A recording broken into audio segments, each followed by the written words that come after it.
Muy bien, hecha esta aclaración, vamos al tópico de distocia de trabajo de parto, distocia de labor de parto, labor o trabajo de parto. Aquí tenemos un espacio que vamos a ir agregando todas nuestras anotaciones de mapa conceptual. Bien, en la distocia de trabajo de parto hay que entender es lo siguiente, las 3P. Las 3P.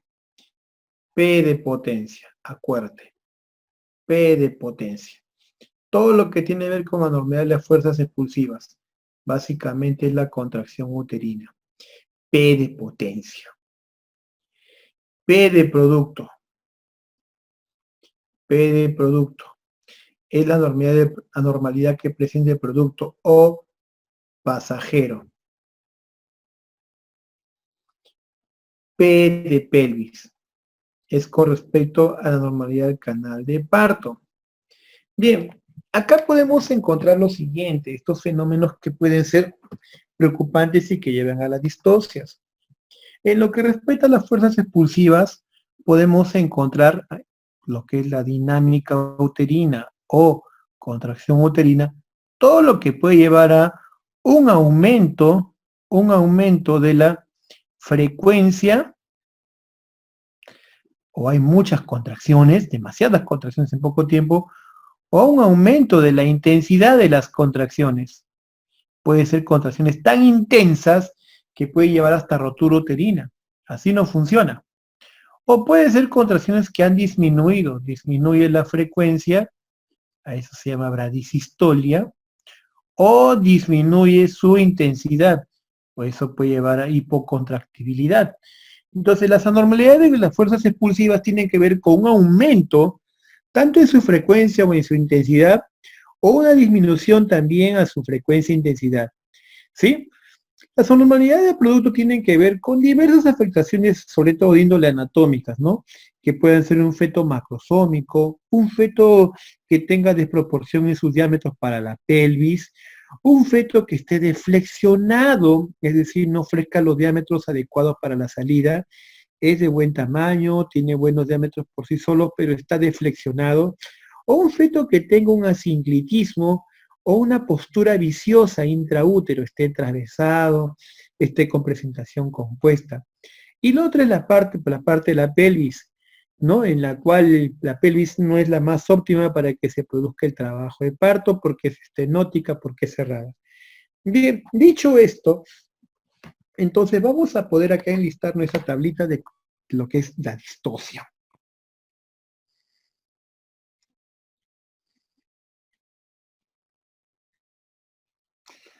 La distocia del trabajo de parto, todas que tengan que ver con quién, que afecte a las 3P. P de potencia, P de pasajero, producto, P de pelvis. Si hablamos en lo que respecta a potencia,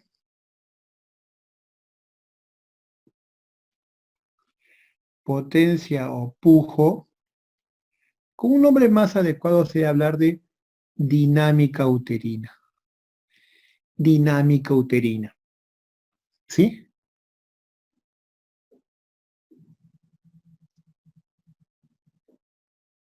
Todo lo que afecte a la dinámica uterina. Acá podemos encontrar entonces, vamos a poner acá, vamos a rotularlo bonito, A. Hiperdinamias. Hiperdinamias. Por hiperdinamias vamos a encontrar las siguientes alteraciones. Por hiperdinamia vamos a encontrar a las hipercontractibilidad,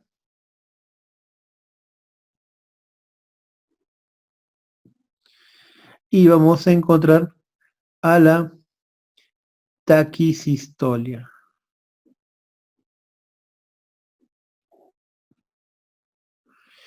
Bien, importante tener en cuenta, una adecuada dinámica uterina debe tener una frecuencia, óptima de más o menos de 2 a 5 contracciones uterinas en 10 minutos. debe tener una adecuada intensidad de 30 a 50 milímetros de mercurio. ¿Sí? Esos son los parámetros en los cuales debe estar oscilando una adecuada dinámica uterina. Se habla de hipercontractibilidad cuando la intensidad de la contracción uterina es mayor de 50 milímetros de mercurio. Y se habla de taquisistolia cuando es mayor a 5 contracciones en minutos. Entonces, esas son las hiperdinamias. Aquí no es que se va a producir el parto más prontamente, sino que puede haber riesgos de ruptura uterina, puede haber parto precipitado, puede haber laceraciones de canal de la pelvis por la salida brusca del feto. Entonces tenemos las hiperdinamias, las hipodinamias. Falta ese siguiente grupo. El siguiente acá vamos a ponerlo acá. Este es lo que es hiperdinamias. Lo otro es las hipodinamias.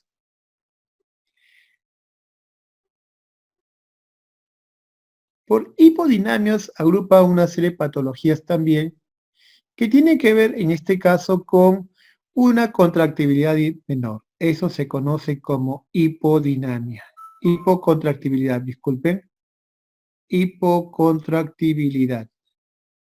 Se entiende que es por debajo de 30 milímetros de mercurio. Y el otro es que las contracciones sean menor a 2 en 10 minutos en frecuencia. A eso se le llama abradisistolia.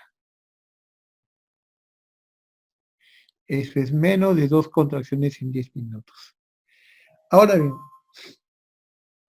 es importante para que las contracciones uterinas empiecen, es importantísimo que las contracciones uterinas, ¿te acuerdas que te decía en la triple gradiente? Que empiecen en el fondo, que sean más duraderas en el fondo y que sean descendentes. A eso es la triple gradiente.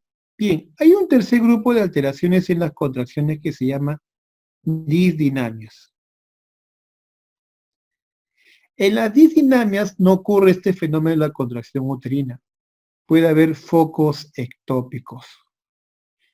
Es decir, a la par que empieza pues, la contracción en el fondo cuerno derecho, aparece otra en el cuerno izquierdo, en el cuerpo del útero, o puede haber una inversión de gradiente. Lejos de empezar en el fondo, empieza en la zona del cuello uterino, en el segmento. O puede haber áreas de hipercontractividad localizada que se conoce como anillo de Bandel. Una forma de acinturamiento del útero por una hipercontractibilidad de una zona determinada. Bandel, se ve en la ruptura uterina. Entonces, estos son fenómenos de disdinamias, ¿sí? Donde las contracciones uterinas están presentes, pero no en la forma esperada, por focos foráneos, focos ectópicos, inversión de la gradiente o anillos de retracción de Bandel.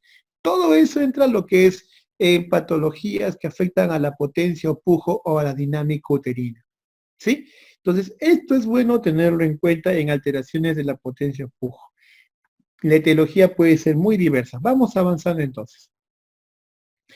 Listo, el trabajo de parto por potencia, contractibilidad uterina inadecuada, lo hemos mencionado, múltiples marcapasos uterinos, lo que va a llevar esos focos ectópicos. Entonces, eso que se denomina disdinamia, pues, ¿no? Malformaciones uterinas, en las cuales, pues, en este caso, una miomatosis, un tumor uterino, altera la forma de transmisión de la contracción del útero. Infecciones uterinas, la coriamnionitis, hace que la contractibilidad sea muy exagerada. De hecho, la coriamnionitis puede terminar en parto precipitado. O el otro es que puede haber falta de fuerza para el pujo. La mamá está desde la noche anterior despierta, desde el día anterior por la mañana despierta, llegó a las 12 del día siguiente despierta, no ha cenado, no ha desayunado como debe ser, entra en agotamiento materno, sin glúcidos, está agotada. O discapacidad materna, porque de repente la pelvis es asimétrica, es anormal. Es el caso de una paciente que ha tenido, pues, de repente una fractura de pelvis, ha sufrido de poliomielitis, ya es difícil ver este problema en nuestro medio en estas épocas. Bloqueo epidural sensorial y motor, le hacen el bloqueo para disminuir el dolor, pero la paciente ya no siente el pujo, ya no siente el reflejo del pujo, y entonces se pierde el patrón de contracción o de ayuda. El otro es con respecto al producto. Vamos al producto.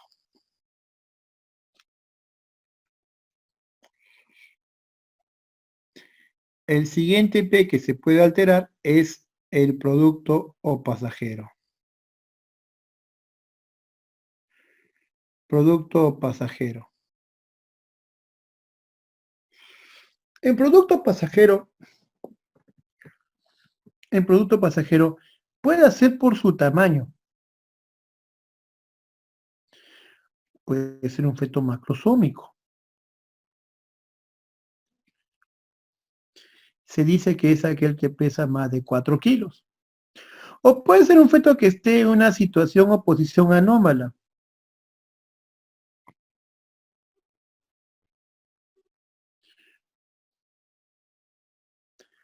Es el caso de un feto que esté en transverso, en oblicuo, o esté de repente deflexionado,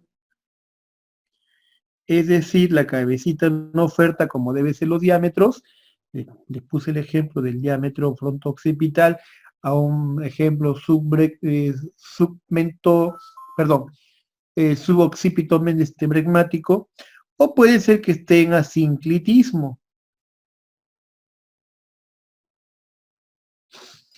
Entonces, estas condiciones pueden hacer que el producto pasajero no salga, no es acorde. Ahí tenemos una posición anormal de la cabeza fetal, presentación occipito posterior es una condición, detención en transverso profunda, anormalidades de la deflexión de la cabecita, el asinclitismo, o por parte del feto también problemas de cordón umbilical, o un cordón umbilical que actúe como un fenómeno de yo-yo, por decirle. O sea, no deja que salga porque este cordón umbilical no solo le rodea el cuello, sino el cuerpo, la cintura, y actúa favoreciendo un fenómeno de yo-yo, no desciende el bebé. No siempre esto es indicativo de cesárea, muchas veces se producen partos con varios circulares, se producen partos con bebés con circular la cabecita, el cuello, y nacieron sin ninguna complicación. Así que no es una regla absoluta de decir que porque tenga el cordón en el cuerpo, en la cintura, en la cabecita no van a ser. Pueden hacer un cordón brevilíneo, un cordón corto, ¿sí? O anormalidades fetales, malísima suerte en el feto, tiene una hidrocefalia, una masa cervical y sacra, estas alteraciones del sistema nervioso central, hidropesia fetalis, que es un bebé edematoso, hinchado, son claras condiciones que pueden hacer que el feto no nazca adecuadamente.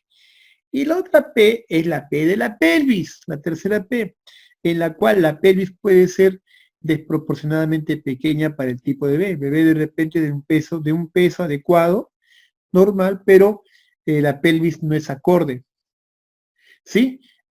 O la pelvis tiene grado de asimetría. La asimetría está en relación a que ha habido de repente un accidente de tránsito, que es la primera causa de alteración de la pelvis. Hace 40 años, 30 años atrás era la poliomielitis como secuela, la tuberculosis a nivel de las articulaciones sacroiliacas pélvicas. El tipo de pelvis, si es una pelvis ginecoide, antropoide, son de buen pronóstico, mientras que el androide, platypoloide son de pronóstico distosia o de formaciones pélvicas como son las exostosis. Entonces vemos claramente que cualquiera de las P se puede dar, y no solo eso, no es que sea tan solo un solo factor, pueden darse de repente una mezcla de varios, ¿no? Como es de repente la pelvis con la hipodinamia o el producto con la potencia, sí, se puede dar una combinación bien particular de cada una de ellas. C, entonces, es la pelvis. En la pelvis tenemos su conformación y tamaño. Conformación, tamaño. El otro es asimetría, desproporción cefalopélvica, tamaños. Claro, son múltiples fenómenos que pueden llevar a que la pelvis no sea la más óptima para que se produzca el parto. Bien, también hay clasificaciones más funcionales de la distosia en función a cómo el trabajo de parto se está dando en el tiempo. Por ejemplo, una fase latente prolongada, es decir, que el periodo de latencia está más allá del esperado. Se dice que una fase latente prolongada es para una primípara cuando es mayor de 20 horas y cuando es una multípara cuando es mayor de 14 horas. Entonces, esos son los plazos de tiempo que nos hacen pensar, ¿no? Que está habiendo distocia en estos fenómenos, en esta fase latente. Recuerda que la fase latente, no le he mencionado, joven, disculpen, fase latente es cuando va hasta antes de los 4 centímetros de dilatación. Toda dilatación menor a 4 centímetros es fase latente. 4 centímetros en adelante es fase activa. El otro son retrasos en los tiempos, como retraso en la fase activa, descenso retardado, desaceleración prolongada, detención del descenso, de la dilatación y del descenso. Vamos a agregarles una clasificación más funcional porque toma en cuenta ya los tiempos en relación al fenómeno del parto. Entonces yo le decía, trastornos que tienen que ver con la prolongación fase latente prolongada, el anulíparas cuando es más de 20 horas, más de 14 una multíparas, y el tratamiento de elección en ese grupo de pacientes es el reposo en cama. El solo hecho de descansar, que duerma, que se tranquilice, hace que todos estos fenómenos cesen y al cabo de unas horas, a las 6, 4, 6 horas, de repente de nuevo vuelve a aparecer la contracción trabajo de parto y ahora empieza mejor. Lo más obvio es no cansarlo, agotarla, sino que descanse para que luego el parto empiece de nuevo espontáneamente o lo inducimos, lo mejoramos con oxitocina y si vemos que se hace evidente la distocia, cesárea, pues. Trastorno de la extensión cuando la dilatación es menos de 1,5 centímetros por hora en una multípara, ¿sí? O el descenso es más de 2 centímetros por hora. Entonces, ahí sí estamos en problemas porque estaríamos frente a una dilatación prolongada. ¿Sí? Entonces, eso es lo que podría haber. Aquí el manejo es observación, expectante apoyo o cesárea si es que aparece desproporción cefalopélvica. ¿Por qué demora? La aceleración prolongada, de desaceleración prolongada, más de 3 horas en una nulípara, más de 1 centímetro por hora en el tiempo de una multípara, ¿sí? Detención secundaria de la dilatación, más de 2 horas, acá los tratamientos van desde oxitocina hasta hacer la cesárea. Dilatación del descenso detenido, más de 1 hora en una nulípara y multípara. Falta el descenso si no hay descenso en la fase de aceleración o el segundo periodo. Entonces son formas de poder entender con los plazos de tiempo y velocidades en cuándo está la distocia o alteración. El otro es la distocia funicular, es la alteración que produce el cordón umbilical. Son más del 40% de las distocias y causa frecuentemente las cesáreas. Aquí el cordón umbilical puede constituir un stop, una detención del descenso por el fenómeno, disculpen ese término que yo lo he acuñado, del fenómeno del yo-yo.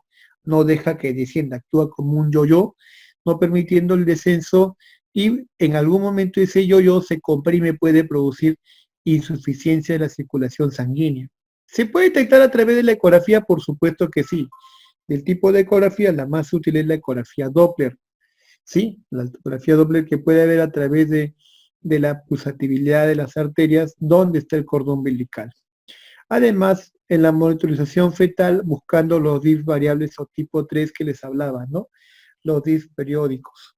Se divide en anomalía del cordón mismo porque puede ser un cordón con nudos con pseudonudos, un cordón corto o muy largo que sea comprimible, anomalía de la inserción, anomalía de la ubicación en relación al feto.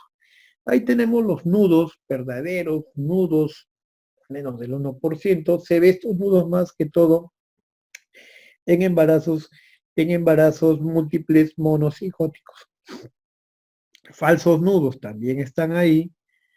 Anomalía de los vasos, Sabemos que un cordón umbilical tiene que haber 3 vasos, 2 arterias, una vena.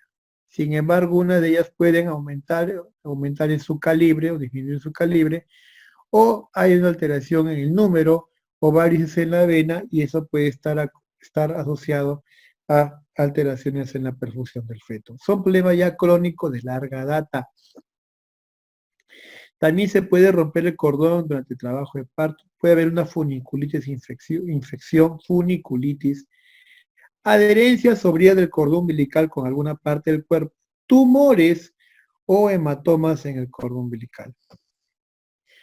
Un cordón umbilical normalmente mide entre los 50 centímetros con una media de 20 a 120. Un cordón largo de 80 a 120 predispone a nudos, a circulares o a la prosidencia, que es la salida del cordón umbilical con membranas. Vamos a hacer una grafiquita. Longitudes menores, menos de 27 centímetros, pueden alterar el flujo de parto o impedir que el feto salga como si fuera un yo-yo.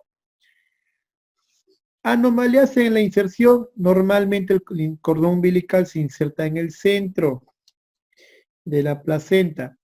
Si lo dibujamos a la placenta como un disco, la forma de implantación central es la que ocurre al medio. La forma lateral, ¿sí?, cuando lo hace cercano a la porción céntrica, y marginal cuando hace al borde de la placenta. La normalidad de la inserción marginal es que puede ser velamentosa. El cordón umbilical tiene que llegar a la placenta, ¿sí? Tiene que llegar a la placenta y llegar a la placenta con sus vasos. Pero en la placenta velamentosa, el cordón umbilical, antes de llegar a la placenta, se abre sus 3 vasos. Se abre como un velo y llega a la placenta. Esta integridad de llegar todo junto, que se interrumpe porque la placenta y la membrana se abren, el cordón umbilical se abre, puede hacer que cuando se produzca la rotura de fuente, se desgarren los vasos que están inmersos en esa bolsa y venga en una hemorragia tremenda. A esto le llaman vasa previa. Entonces la vasa previa es una patología en la cual del cordón umbilical, en el cual este cordón umbilical se inserta de forma velamentosa, se rompe durante el trabajo de parto al romperse las bolsas, y viene una hemorragia dramáticamente rápida y terrible porque mata al feto. El diagnóstico es bien difícil y bueno, pues la ecografía nos ayuda bastante, pero es una verdadera catástrofe que ocurra esta patología, porque el feto se muere en minutos. Entonces, ¿cómo uno lo va a reconocer? Porque de pronto estaba dilatando con 5, con 6 centímetros, rompen la bolsa, se rompió la bolsa y de pronto vemos que sale la sangre sin parar, latidos del bebé comienzan a caer en bradicardia y la hemorragia es copiosa. Cuanto antes a las operaciones, porque en minutos se muere el bebé. También tenemos anomalías como los circulares del cordón, los famosos lazos en el cuello, en el cuerpo, otras partes del cuerpo. La prosidencia del cordón umbilical, ¿sí? La prosidencia es que el cordón umbilical esté descendido por debajo de la cabecita hacia la pelvis. Aquí puede haber alteraciones por la multiparidad, por un encajamiento tardío. Todas esas opciones hacen que el cordón umbilical esté más descendido que la cabecita. Lo que pasa es que vamos a encontrar la pelvis, aquí está la pelvis en esquemático, espina ciática, y aquí la cabeza le ve, ¿sí? Entonces el cordón umbilical está justo por debajo de la presentación cefálica, ¿sí? Entonces el cordón umbilical está descendido. Pero ¿cuál es el problema? Que conforme va descendiendo la cabecita, comprime el cordón umbilical con la pelvis y puede entrar en una compresión que lleva a insuficiencia, perfusión, distocia funicular grave. Hay condiciones bien particulares.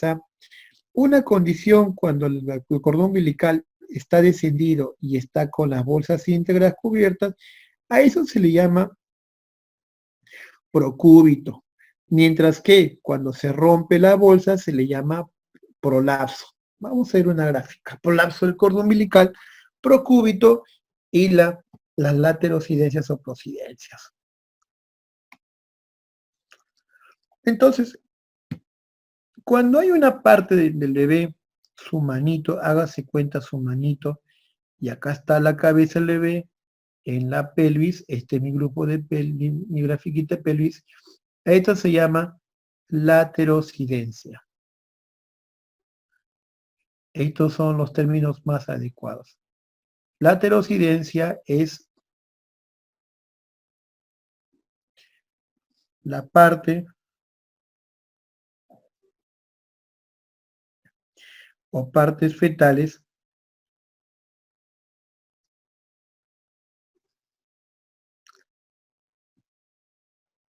que descienden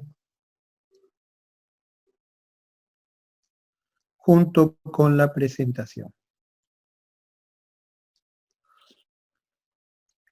El cordón umbilical es una parte fetal. La manito es una parte fetal. Así que cuando la cabecita desciende por la pelvis, acompañado del cordón umbilical, eso sí es una forma de laterocidencia. Cuando desciende la cabecita acompañado de la mano, los manitos, eso es una laterocidencia. El otro es cuando el feto está la cabecita ahí y el cordón umbilical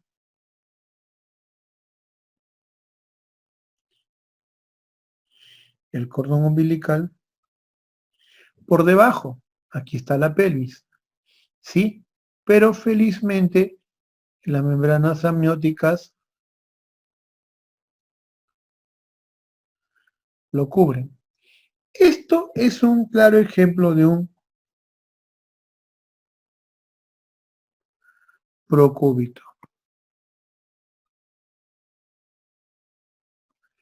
Aquí el cordón umbilical está por debajo de la cabeza o de la presentación.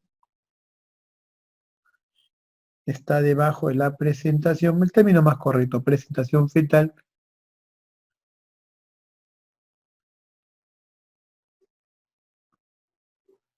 Pero está cubierto por las membranas, no se ha roto las bolsas, procúbito. Y el otro, aquí está la cabecita, y aquí está el cordón umbilical, y la cabecita, y acá vemos la pelvis, y las bolsas se han roto. Ese es un prolapso. Cordón umbilical por debajo de la presentación,